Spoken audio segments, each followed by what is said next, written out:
So finally, I'm doing this intro video. I've been on site for 2 days, and this is the entrance road. It's a few hundred meters long to the local neighbors, which is the Mayan family.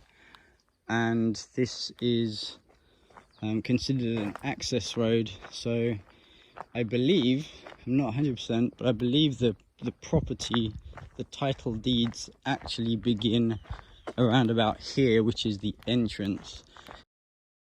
And so we are walking. This is the entrance as guests would currently come in to the property. There is another access road further down it's nearer to the town, to the main town, but this is the one being used. The other one has to be cleared, so it's pretty much as clear as that, but that's going to be a big job. That is some water biology experiment that was done some time ago. This is the well. This is not exactly looking beautiful just yet, but that is a very functional, I think it's about a 50-foot deep well. And the water goes through there, through there, through there, down that pipe. And we'll walk over to the building for the shower toilet units, just so you get a sense of that structure. And there it is. So that's where the water ends up going, right? So the pipe from the well just runs along the ground here, goes to the back there, and then up to the top, and that is a 2,500 liter tank. And then this building is basically 2 sides, and it's 5 units per side. This is the side for the Chicos to date. And so it's 5 units. 3 of these units have a shower, and the other 2 are just toilet alone. And that's basically what it looks like today, up and down. So good solid building. It needs electricity, it needs cleaning, it needs decoration, and the sewage and the water drainage goes somewhere down there, and I haven't yet had a tour to see how it all processes and works, but apparently it's pretty much maintenance free, which is stunning. So all right, now we've got that bit out of the way, we're going to walk around. This area is considered the camping ground. And there is another little hut here, whatever you'd call that thing. And this took a beating in a hurricane, and so it's leaning over. But apparently it's not about to collapse anytime soon. So there's a path that goes up there, and walkways between some of these few sections. We'll do the walk around full tour another day. There's an area here used for campfires. There's a couple of these big old truck things pretty much wrecked. Might be a restoration job, or at least converting into like a little plaything for kids, or if we can make it safe enough, or like a cabin room thing for people to sleep. They've been working on this garden area, just decoration. I think some of these might even be edibles, but I think more decoration at this point. And then there is definitely fruits and things being grown. So okay, so this is the Mayan cabin, and it's got one solar unit, 330 watts, and that fills up 2 new batteries that are inside. And this is actually larger than I remember it being, I think because they cleaned out some of the rubbish. But there's an inverter, pretty new, and 2 new batteries that are storing that solar energy. And then this itself could be converted. There's a bed frame there big enough to be a queen or king. If we put some struts across it, we can put a mattress, and we could close this off with some mosquito netting on the top kind of part of this, and close off these windows and this doorway And then we've got ourselves one very nice hospitality cabin. It is large. You're gonna have a bed in there, and you can have some furniture, etc. So there's that. Here's the other car ruin, and then let's go in and see a little bit of there's a couple of areas of fruit and vegetable garden patch areas, so we're just gonna have a little glimpse at one of them.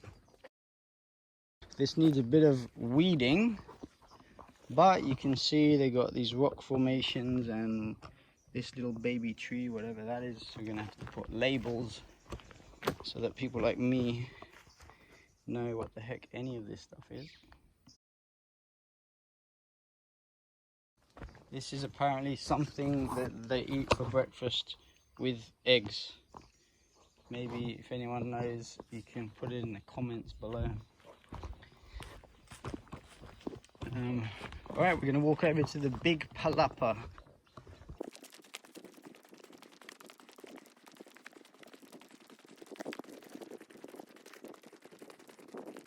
There's one walkway that goes through there to the big palapa, but we're going to take the scenic route. Here's another one of those kind of garden patch areas, of which there's a handful. And that again needs weeding.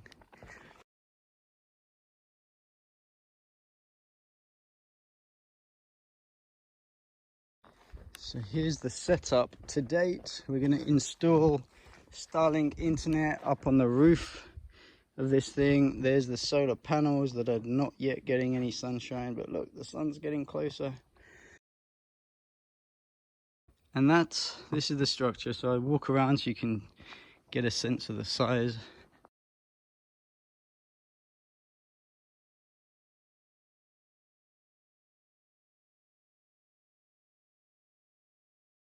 So that's that. Now let's go over to the aviary.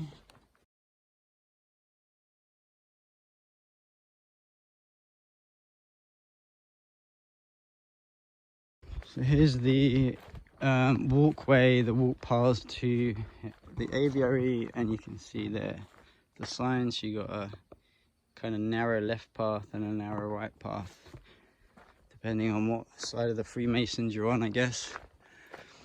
And so here we go, beautiful plants here. They've kind of cultivated this with a bit more variety. Apparently there's orchids growing on some of the trees. Maybe we'll spot one. Not flowered at the moment, but apparently that thing is an orchid.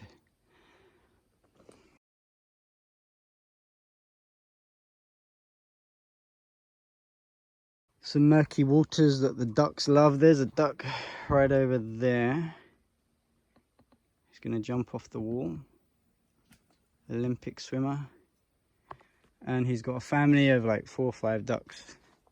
And they like to hang out here, apparently. They stick around. They can actually get out, but some of this wiring protects them. Oh, there's some of the others. Let's take the other path. And then we're going to go and see where I've currently pitched tent.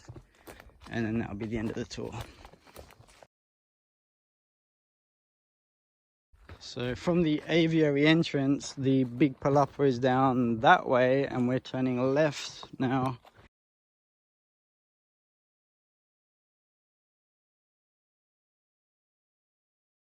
But here's the other palapa that they began constructing.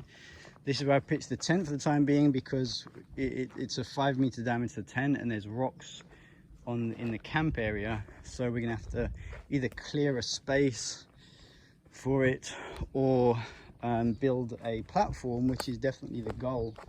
Don't know when we get around to that. But yeah, this is another palapa thing, just doesn't have the roof. There's been an idea to convert this into a swimming pool, one possibility, or we'll use it for something. So this is a 5-meter diameter tent, and there's another one on order which is 6 meters. And once the guide ropes and everything is pulled out, it's big space inside. I think it's like 10-foot height to the top there, and it's just a really nice big space. It does get hot during the day. At nighttime, surprisingly, it's actually cold enough that I need bedding, which was a surprise. So that path kind of follows through there, and it will connect up with where we kind of started at the corner of the campsite. If you walk for a few minutes down that way, there's the sign for camping. And that will be the tour.